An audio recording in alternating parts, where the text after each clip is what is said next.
was about 2003. I struggled with a hoarse voice and I was struggling to talk.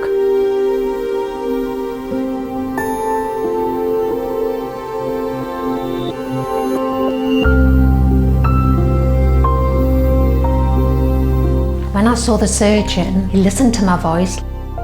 He then put a camera up my nose and down my throat. The left vocal cord wasn't moving properly. He said he would just carry on keeping an eye on it, and that's what carried on for about 3 years.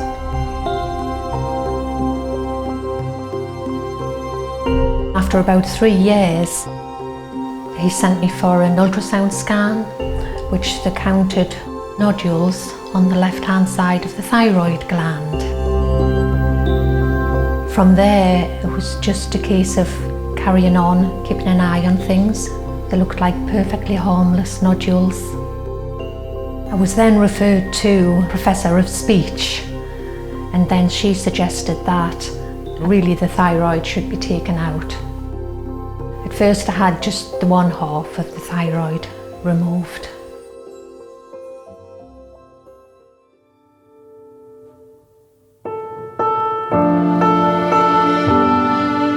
Never even crossed my mind, nobody suggested it, I put an idea in my head. Cancer had never been mentioned. I went on my own for my results. I went into the room and expected just to be told, oh yes, I'm pleased your voice is recovered and it's good. And then I was told, as I was sitting there, that I had cancer. I looked at him and I can remember saying, but I can't have cancer. I just didn't know what to do. I had nobody to talk to when I came out of the consulting room. I went and sat in the car by myself and I just sobbed. Came back to the house, I was in on my own. I picked up the phone and I phoned in at work. And I just blurted out, Ian, I've got cancer. And he arrived home in minutes. We just held each other. Then we suddenly thought, oh gosh, I've got to get in touch with Caroline and Paul. My son and my daughter must know first before we say anything else. So we got them up home. And of course, it just tore us all apart. It was really, and sat and talked about everything.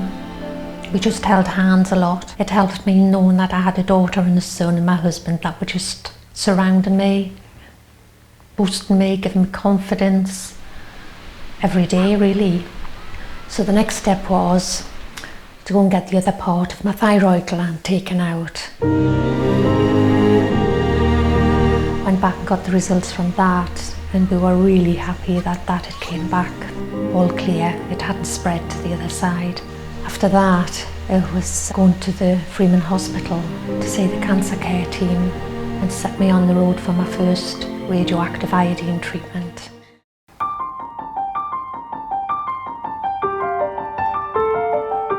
A week after I had my radioactive iodine treatment, I went back, had a full body scan, waited a couple of weeks. There was a round circle about the size of an orange, a large orange, on my head, where the hair just fell out and it was completely bald. Didn't know what it was, probably just the stress and the strain of being told you've got cancer. Went back to see my specialist at the cancer team and was actually told that my cancer had spread into little deposits around my body, but also up into my skull, which was absolutely devastating. I can remember being given a cup of tea and actually I couldn't hold it, I was shaking so much.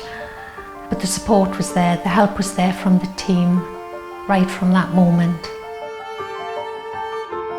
Where the head was bald, that in the end was caused by the iodine treatment going to the skull where the tumours were.